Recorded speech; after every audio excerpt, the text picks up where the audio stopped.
¿Ocultó la Iglesia enseñanzas de Jesús? El criterio para considerar los evangelios canónicos no era el capricho de una élite, sino el serio reconocimiento de su origen como vinculado directa y realmente a un apóstol o discípulo del mismo, acreditado a su vez por las otras comunidades cristianas. Hay un gusto creciente por las versiones no oficiales o no autorizadas de los hechos. Lo no dicho, lo oculto, lo falso. Suena interesante y atractivo. ¿Queréis escucharlo todo acerca de estos evangelios? Bien, pues que comiencen los susurros. Susurros del más allá.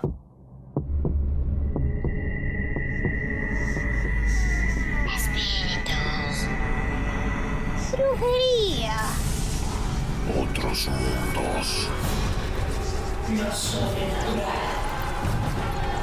La maldad del ser humano. Historias que la gente común prefiere ignorar.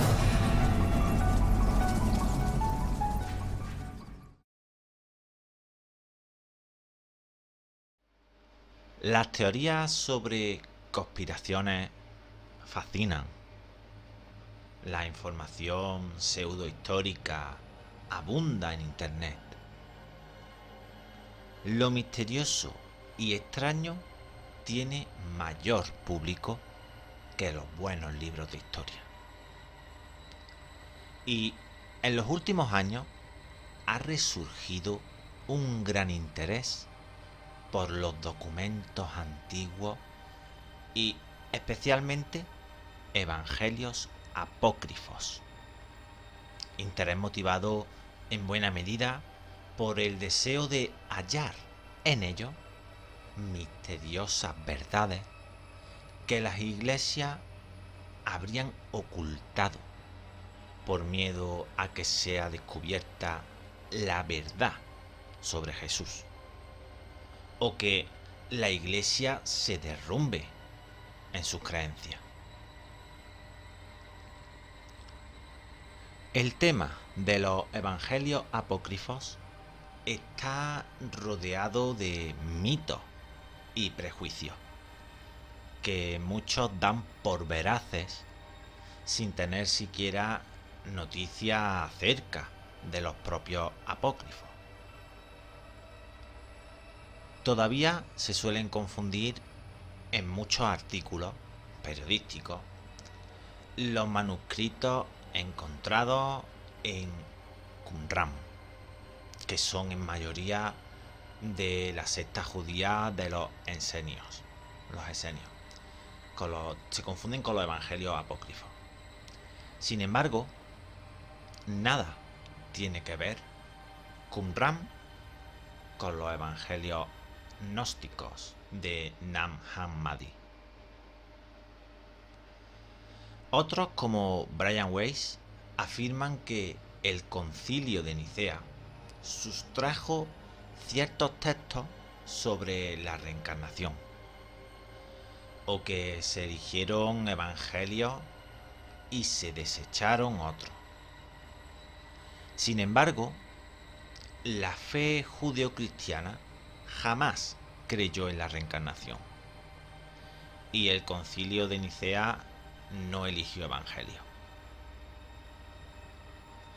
Bueno, comencemos hablando sobre los evangelios cristianos. Empecemos con ellos. Los 4 evangelios de Mateo, Marcos, Lucas y Juan son los aceptados por el cristianismo, no solo por católicos, sino por todas las iglesias cristianas.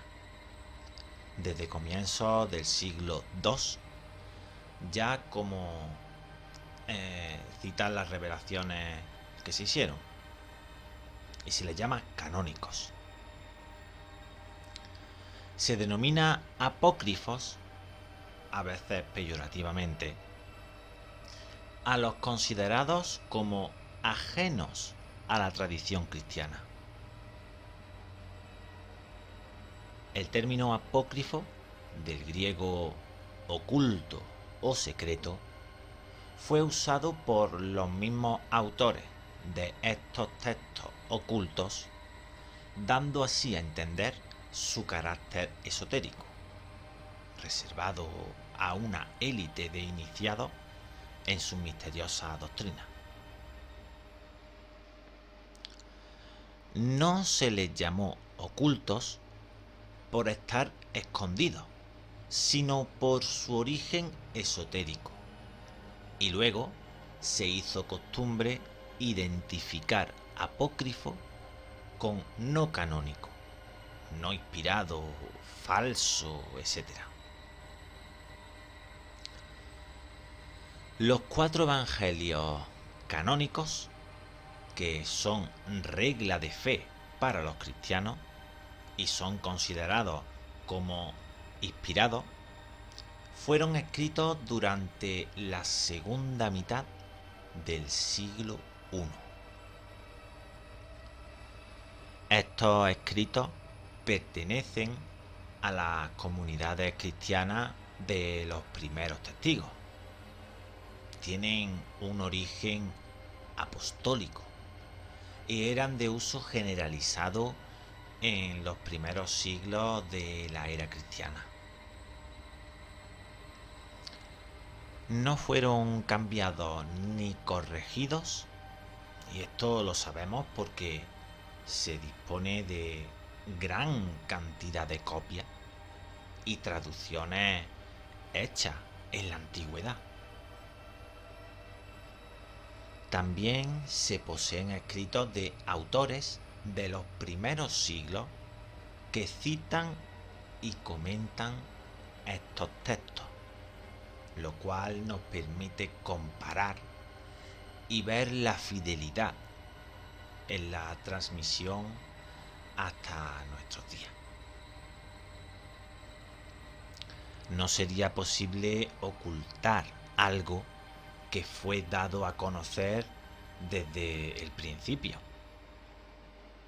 Además, el criterio de canonicidad no era el capricho de una élite, sino el serio reconocimiento del origen de tal o cual evangelio como vinculado directa y realmente a un apóstol o discípulo del mismo, acreditado a su vez por las otras comunidades cristianas que servían de referente por estar conectadas también con un origen apostólico.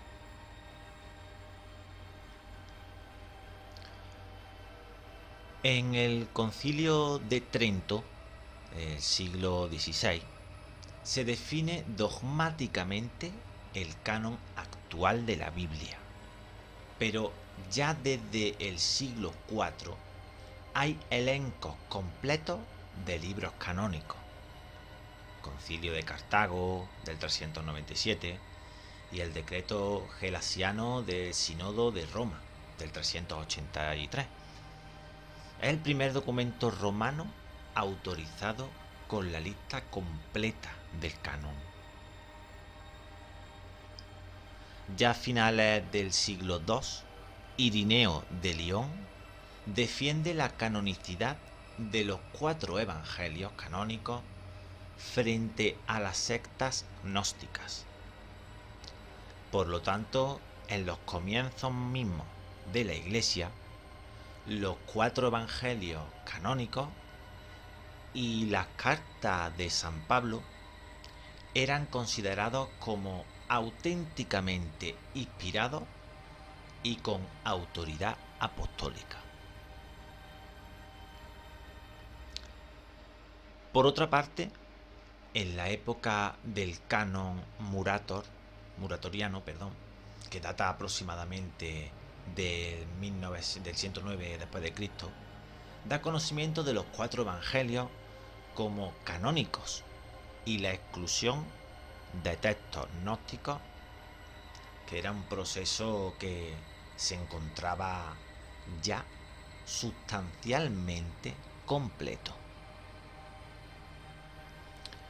En el siglo XVI, la Reforma protestante, en una deseada vuelta a las fuentes, aceptó el canon de la Biblia hebrea, que no contiene algunos libros incluidos en la traducción griega de los 70, la cual se usaba en la primitiva comunidad apostólica. Si bien la Biblia católica incluye 7 libros más del Antiguo Testamento en comparación con los de los protestantes, todas las tradiciones cristianas han mantenido los 27 libros canónicos que hoy conocemos.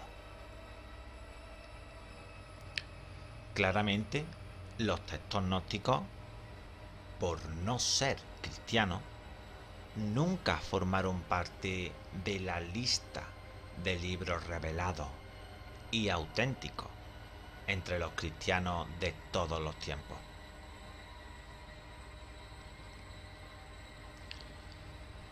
Hablemos ahora de los evangelios gnósticos.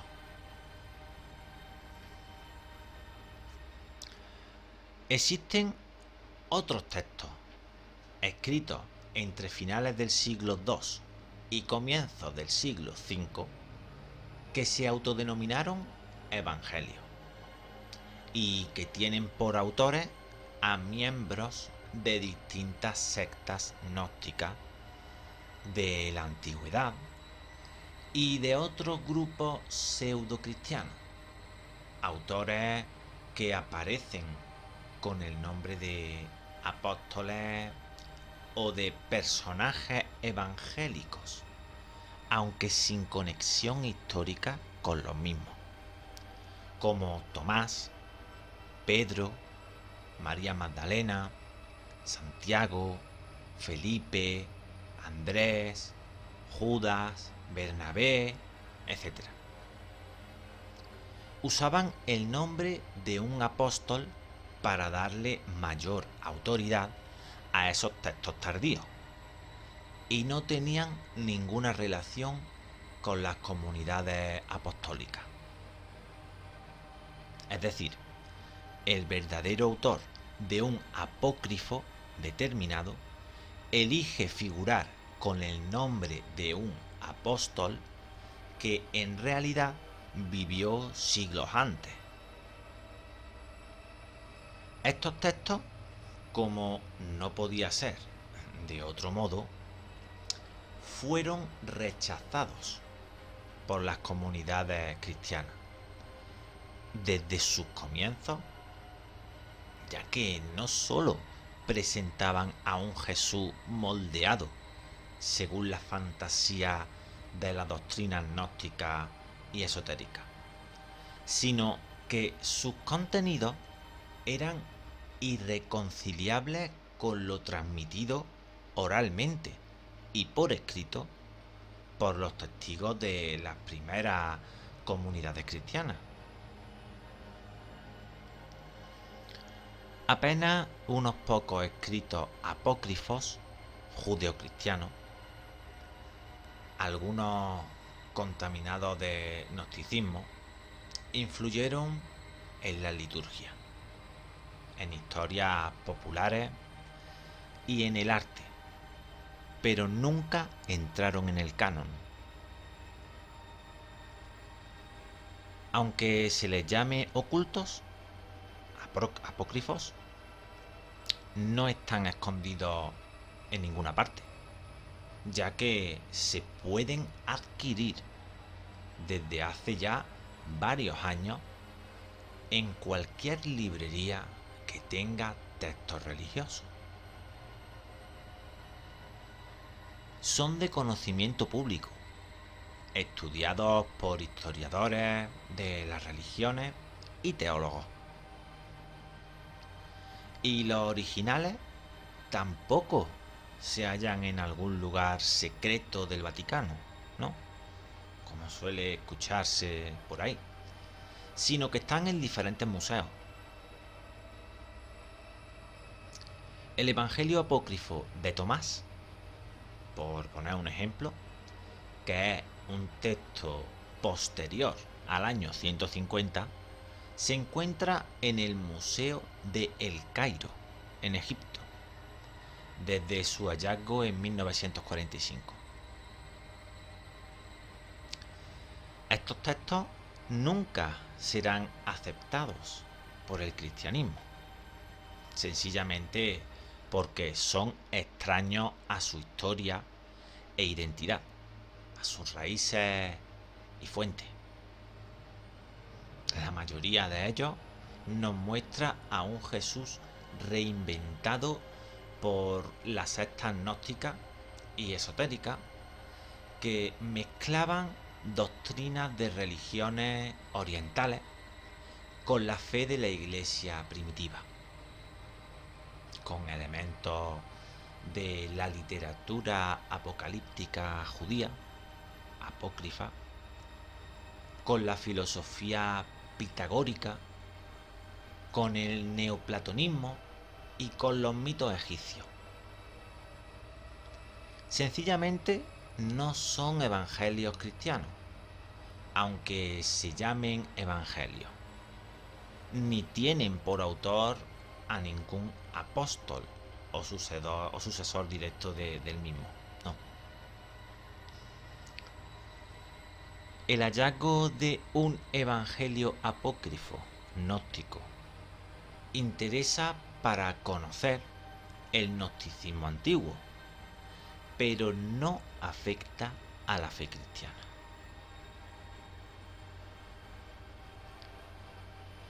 En la tradición cristiana existen también textos primitivos de autores de gran importancia que no fueron rechazados y se usaron para la enseñanza.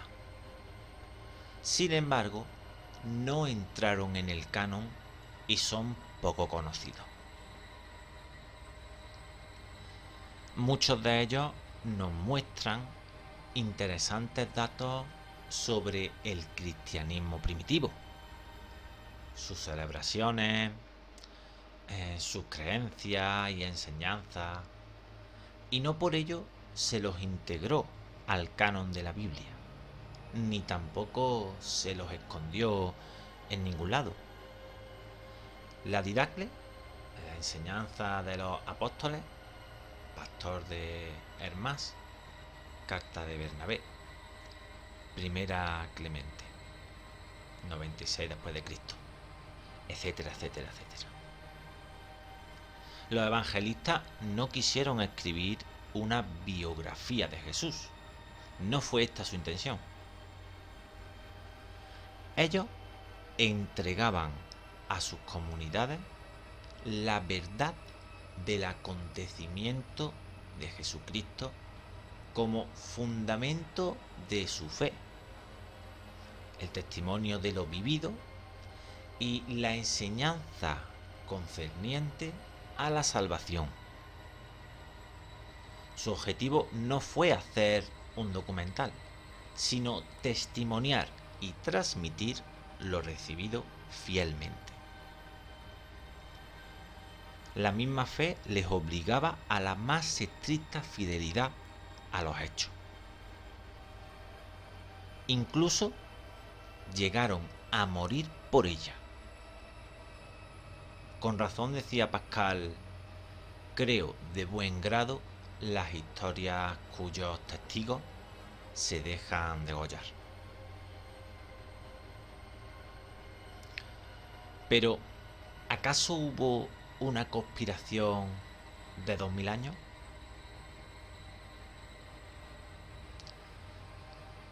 A raíz de la amplia difusión de literatura esotérica, los evangelios apócrifos y novelas como El Código Da Vinci no son pocos los que se unen al cultural prejuicio anticatólico y afirman que la Iglesia conspiró para ocultar textos a lo largo de la historia.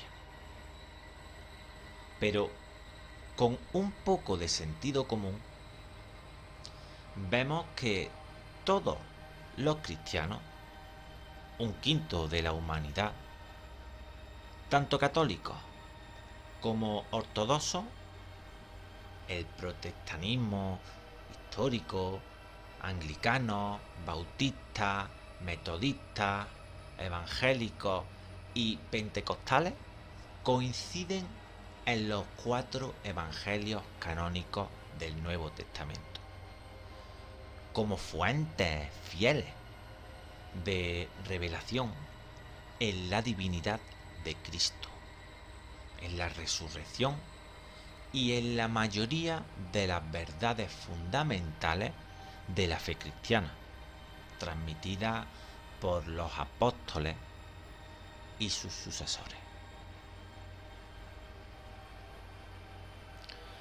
Sería una ilusión pensar que la Iglesia Católica oculta cosas mientras el resto del cristianismo permanece ingenuo y acrítico ante la verdad sobre Jesucristo y los evangelios, ¿no?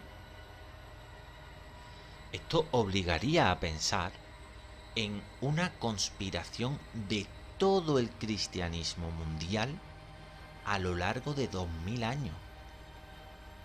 No solo de católicos, por ocultar tantas cosas sobre Jesús. Es insostenible algo así. ¿Nadie se dio cuenta antes de un engaño tan grande? En fin, con esto terminamos el programa de hoy. Un consejo: no creáis nada de lo que oigáis y creed solo la mitad de lo que veis. Y ya sabéis, no hagáis caso a los susurros.